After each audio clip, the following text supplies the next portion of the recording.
कर्मण्येवाधिकारस्ते मा फलेषु कदाचन मा कर्मफल हेतुर्भुः असंज्ञेयस्त्वत्व अकर्मणि।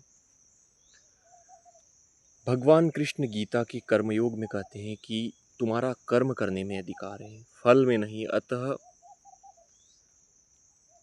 फलों के हेतु आसक्ति मत पालो तथा तुम्हारी अकर्मण्यता में भी, यानी कि कर्म न करने में भी आसक्ति न हो। यानी कि भगवान कृष्ण कहते हैं कि तुम्हारा अधिकार केवल इतना है कि तुम सिर्फ कर्म करो।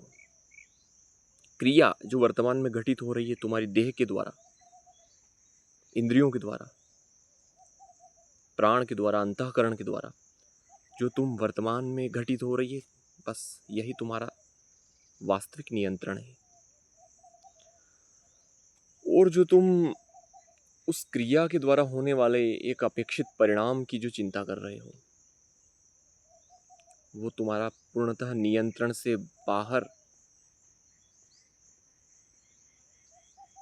काल्पनिक विचारों और धारणाओं में तुम्हारा चित्त जो दौड़ रहा है, वो तुम्हारी फलाशक्ति है। तुम अपनी क्रियाओं के द्वारा एक विशेष परिणाम चाहते हो, चाहे उसका कार्य कारण संबंध हो या ना हो, तुम वो परिणाम चाहते हो जिस पर तुम्हारा वश भी नहीं है। वो तो ऐसा हो गया कि मानो जिसे आप खेत में बीज बोने जाए और बादलों को कहें या बादलों को नियंत्रित करने की सोचे, बिल्कुल वैसा ही। तो तुम अपना वास्तविक नियंत्रण नहीं जान पा रहे हो कि तुम्हारा नियंत्रण सिर्फ इतना है, तुम्हारा अधिकार सिर्फ इतना है, तुम्हारा सामर्थ्य सिर्फ इतना है कि तुम सिर्फ कर्म करो। लेकिन तुम परिणाम को नियंत्रित करना चाहते हो।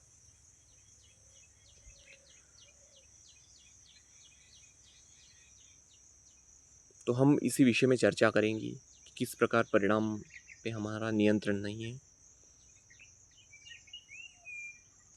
और किस प्रकार कर्म पे हमारा अधिकार है। सबसे पहले कर्म को जानेंगे। कर्म देह और मन में होता है।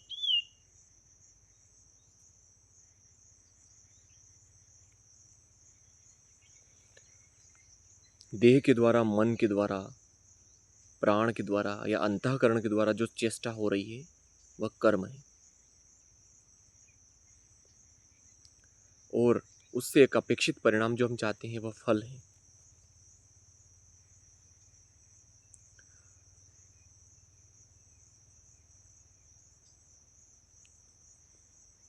हमारे द्वारा प्रकृति में विभिन्न उपादानों को लेकर जो हमारे देह के द्वारा जो क्रियाएं हो रही हैं,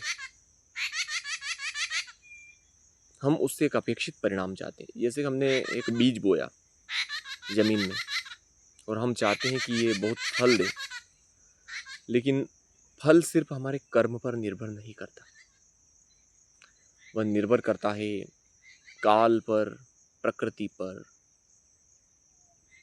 स्वभाव पर, संयोग पर, अनेक लोगों पर, अनेक प्राणियों पर, नियति पर, प्रकृति पर, ईश्वर पर। इन सब के संयोग से फल उत्पन्न होता है। यदि कर्म से ही फल उत्पन्न होने लग जाए तो प्राणियों को अहम भाव होता है कि इस फल को नियंत्रित करने वाला मैं हूँ। फिर वो अहंकारवश मान बैठते हैं, वे सब कुछ कर डालने का सामर्थ्य अपने भीतर मान बैठते हैं, तो वो गलत माना गया है। यदि सूक्ष्म रूप में देखा जाए तो कर्म भी प्रकृति के द्वारा ही हो रहा है। चेष्टाएं जो हो रही है वह स्वतः ही हो रही है। आत्मा इन सब चेष्टाओं का साक्षी है। लेकिन फिर भी कर्म पर हमारा नियंत्रण है। कर्म को हम जिस प्रकार चाहे उस प्रकार कर सकते हैं, हमारा इतना नियंत्रण तो है, लेकिन फल पर हमारा कभी भी नियंत्रण नहीं। हाँ, वो हमारे कर्म के अनुसार हमें कभी अधिक भी मिल सकता है, कभी कम मिल सकता है, कभी बिल्कुल भी नहीं मिलता है। इष्ट अनिष्ट मिश्रम च त्रिविधम कर्मणम फलम। कर्म के 3 प्रकार के फल कहे गए हैं, अच्छा, बुरा और मिश्रित। कर्म का अच्छा फल भी आ सकता है, बुरा भी आ सकता है, और मिश्रित फल भी आ सकता है। इस प्रकार, लेकिन जो कर्म फल का त्यागी है उसके लिए किसी प्रकार का फल नहीं कहा गया, क्योंकि वो तो सिर्फ कर्म में ही रम रहा है। कर्म को भी प्रकृति के द्वारा मान रहा है, वो अहंकार के कारण मान ही नहीं रहा कि मैं कर्म कर रहा हूँ। सिर्फ वह देह, इंद्रिय, प्राण और अंतःकरण की चेष्टाओं का साक्षी है। तो भगवान यहाँ पर समझा रहे हैं कि तुम्हारा अधिकार केवल कर्म करने में है। परिणाम क्या होगा ये नियंत्रित कोई नहीं कर सकता। अर्जुन यहाँ युद्ध से भयभीत हो रहा है, तो वह कह रहे हैं कि तुम्हारा जो भयभीत होना है या बुरे परिणाम की चिंता करना है, वह भी तो तुम्हारे नियंत्रण में नहीं है। शायद अच्छा परिणाम आ जाए। इस प्रकार यह चर्चा भगवान और अर्जुन के बीच में हो रही है। भगवान कह रहे हैं कि परिणाम तुम्हारे नियंत्रण में नहीं है। तुम जो बुरे परिणाम की आकांक्षा कर रहे हो, अपेक्षा कर रहे हो, तो क्या वह परिणाम तुम्हारे नियंत्रण में है, तुम्हारी सोच के अनुसार आएगा, जिस प्रकार तुम बुरे परिणाम के बारे में सोच रहे हो?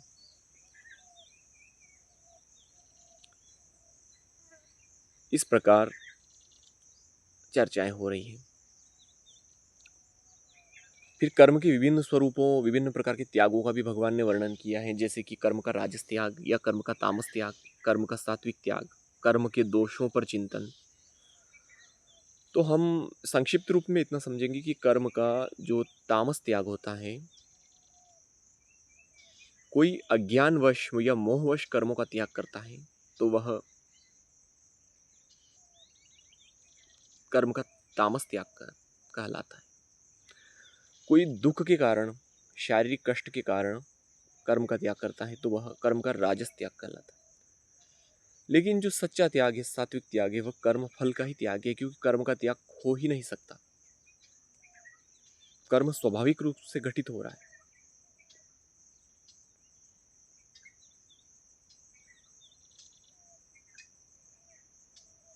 जब आप समाधि में या ध्यान में जाकर देखेंगे तो पाएंगे कि शारीरिक जो चेष्टाएं हो रही है, मन की जो चेष्टाएं हो रही है, वह स्वतः ही हो रही है।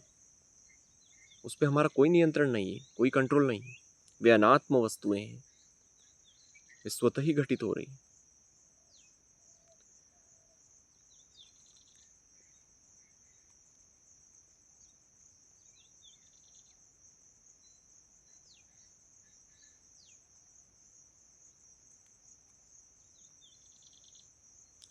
तो इस प्रकार कोई व्यक्ति यदि दुख के कारण कर्म का त्याग करता है कि कर्म करने से मुझे शारीरिक कष्ट मिलेगा, तो वह कर्म का राजस त्याग कहा गया है, क्योंकि वह कर्मों को दुख रूप मानता है। लेकिन वास्तविकता यह है कि कर्म दुख रूप नहीं है, बल्कि दुख तो देह में होता है, मन में होता है, कर्म में दुख नहीं है। लेकिन जो सच्चा त्याग है वो फल का त्याग है, आसक्ति का त्याग है। फल का त्याग से आप इसका यह अर्थ ना लगा लीजिए कि फल चाहिए ही नहीं, फल की आसक्ति नहीं चाहिए। कर्मयोगी न तो कर्म से घृणा करता है, न उसके फल से घृणा करता है, बल्कि वह आसक्ति नहीं पालता है।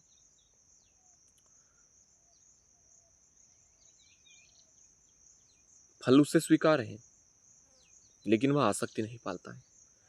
और कर्म को दोषयुक्त, जैसे कि गीता का एक और श्लोक है, उसमें कहा गया है कि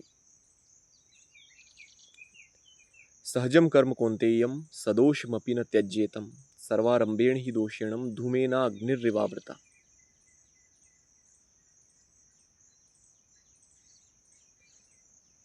सहज कर्मों को भी दोषयुक्त होने पर नहीं त्यागना चाहिए।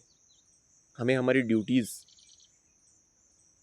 हमारी जिम्मेदारीज नहीं छोड़नी चाहिए, चाहे उनमें दोष हो, चाहे उनमें कुछ कमियां हो, अपूर्णता हो, लेकिन नहीं। क्योंकि अगला पद कहता है कि सर्वारंभेण ही दोषेणम धूमेना अग्निर्वावृता। सभी कर्मों में दोष है। आप ऐसा कोई कर्म पाएंगे ही नहीं जिसमें दोष नहीं होगा। निर्दोष कर्म होगा ही नहीं, प्रकृति के 3 गुणों के कारण, सत रजस तम। कुछ ना कुछ दोष होगा। आप चाहे श्रेष्ठ से श्रेष्ठ कर्म खोज लीजिए, आपको उसमें भी दोष मिलेगा।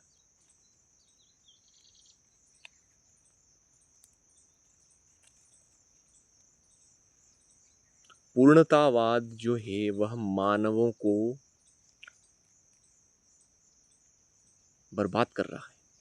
पूर्णतावाद का जो के सिद्धांत का जो पक्षधर हैं वह बिल्कुल भ्रामक, असत्य और हिंसक है। कोई वस्तु पूर्ण नहीं है।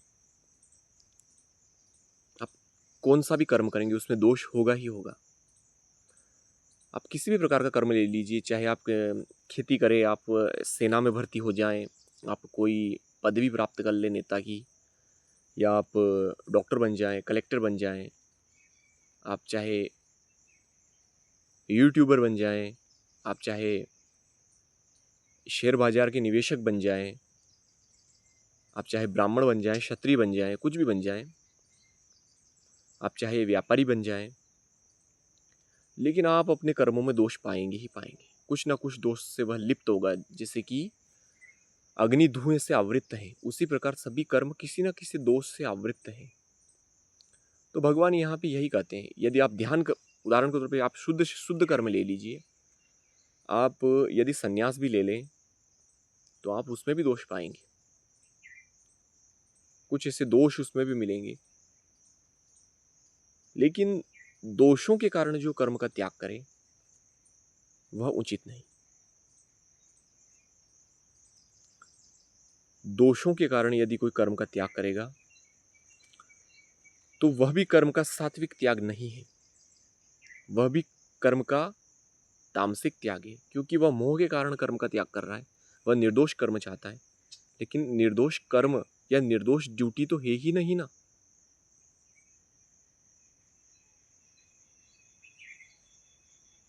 आपके पास केवल कर्म है, आपके पास केवल जिम्मेदारी है, आपके पास कर्तव्य है। तो आरंभिक कर्मयोग में साधक को कर्म करना मेरा कर्तव्य है यह मानकर कर्म करना चाहिए। उसको यज्ञ भाव से कर्म करना चाहिए, क्योंकि संसार में मेरा कर्म करना आवश्यक है। प्रारंभिक साधक को कर्म करना मेरा कर्तव्य है यह मानकर कर्म करना चाहिए। फिर थोड़े उन्नत साधक को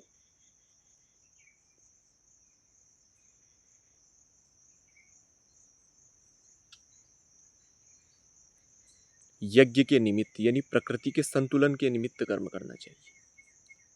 फिर जो उन्नत साधक होता है वह योगयुक्त कर्म होकर कर्म करता है। वह जान जाता है कि कर्म भी स्वतः ही हो रहा है। जैसे उदाहरण के तौर पे हम कुछ ध्यान पद्धतियां, जैसे चंक्रमण ध्यान इत्यादि जो ध्यान है, विशेषकर बौद्ध मत के साधु जो ध्यान करते हैं, बौद्ध भिक्षु वे चंक्रमण ध्यान करते, चलते हुए ध्यान करते हैं, तो वह पाते हैं कि चलना भी स्वतः ही हो रहा है। कुछ देर बाद, अभ्यास के बाद चलना भी स्वतः ही हो रहा है। तो उसी प्रकार उन्नत कर्मयोग का साधक जानता है कि कर्म स्वतः ही घटित हो रहा है प्रकृति के द्वारा, मैं कर्म नहीं कर रहा हूँ। तो उनका जो कर्म का अहम भाव है वह विलीन हो जाता है। वह न कर्म अपने द्वारा मानता है, न फल की आशा करता है। इस प्रकार ये कर्मयोग के सबसे उन्नत चरणों में से एक है। साधारण जिनको कर्मयोग समझ में नहीं आता है वह ऐसा मानकर चले कि वह भगवान के लिए कर्म कर रहा है, क्योंकि ईशावास्य उपनिषद में भी यही कहा गया है कि ईश्वर के द्वारा दिए गए पदार्थों का निष्काम भाव से सेवन करो। यहां पर कुछ भी अपना नहीं है, मैं नहीं है, मेरा नहीं है। ये प्रकृति मैं नहीं है, मेरी नहीं है। ये देह में नहीं है, मेरी नहीं है। तो हमें भगवान ने जो ये शरीर दिया है, इसका उपयोग हम उन्हीं के बनाए हुए संसार में उन्हीं की सेवा के लिए करें। तो यह भी एक कर्मयोग का बहुत ही अच्छा साधन है। भगवान कृष्ण गीता में अर्जुन को ये समझाते हैं कि तू कर्म भी मेरे लिए कर, फल भी मेरे लिए, सब कुछ मुझे अर्पित कर दे, तो अंततः मुझको ही पाएगा। तो भगवान के लिए कर्म करो, भगवान के लिए फल का ये करो। यह भी एक प्रकार कर्मयोग का उन्नत साधन है। या आरंभिक अभ्यास भी हो सकता है और अंततः भी हो सकता है। लेकिन जो योगारूढ़ व्यक्ति हैं उनके लिए वह कर्म अपने द्वारा किया हुआ मानता ही नहीं है, लेकिन वह ज्ञान विज्ञान संपन्न होना चाहिए। ऐसे नहीं कि ऐसे मान लिया कि मैं कर्म नहीं कर रहा हूं। ज्ञान विज्ञान सैद्धांतिक पक्ष भी उसका सुना, तथा विज्ञान यानी कि बुद्धि से, इंद्रियों से उसको अनुभव भी किया। ज्ञान विज्ञान तृप्तात्मा, ज्ञान और विज्ञान से जिसकी आत्मा तृप्त हो चुकी है, सैद्धांतिक पक्ष को सुनकर उसको व्यवहारिक अनुभव में भी उसको दर्शन किया। इस प्रकार व्यक्ति मानता है कि कर्म प्रकृति के द्वारा हो रहा है, उसका फल, उसकी जो फलाशक्ति है वह बिल्कुल काल्पनिक है। इस प्रकार यह कर्मयोग का बहुत ही संक्षिप्त सार मैंने आपको बताया है।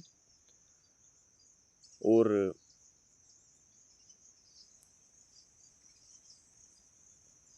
अगली चर्चा में हम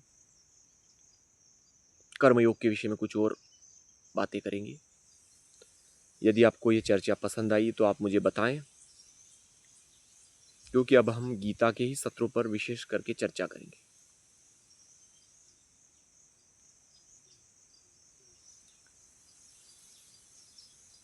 क्लीं कृष्णाय गोविंदाय वासुदेवाय नमो नमः।